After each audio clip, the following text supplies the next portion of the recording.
بسم اللہ الرحمن الرحیم۔ السلام علیکم۔ فریڈم اکیڈمی کے آن لائن کلاسز میں خوش آمدید۔ آج ہم پڑھیں گے مضمون اردو جماعت دوم کے لیے، جس میں سبق کا نام ہے کھانے پینے کے آداب۔ تو بچوں، ہمارے پیارے نبی حضرت محمد صلی اللہ علیہ وسلم نے کامیاب زندگی بسر کرنے کے لیے بہت اچھی باتیں بتائی ہیں۔ ان باتوں کو آداب کہتے ہیں۔ کھانا کھانے یا کوئی بھی اچھا کام شروع کرنے سے پہلے بسم اللہ الرحمن الرحیم ضرور پڑھ لینا چاہیے۔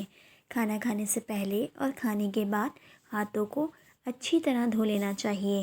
صفائی کا خاص خیال نہ رکھا جائے تو انسان بیمار ہو جاتا ہے۔ کھانا ہمیشہ سیدھے ہاتھ سے کھانا چاہیے اور چھوٹے چھوٹے لقمے اٹھانے چاہیے۔ کھانا ٹیک لگا کر یا لیٹ کر ہرگز نہیں کھانا چاہیے اور نہ کھانے میں کوئی برائی نکالنی چاہیے۔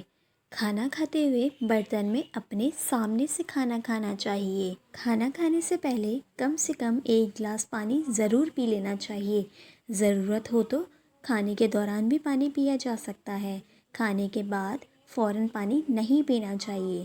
پانی بیٹھ کر گلاس دائیں ہاتھ میں پکڑ کر اور بسم اللہ پڑھ کر 3 سانسوں میں پینا چاہیے اور پانی پینے کے بعد الحمدللہ کہنا چاہیے۔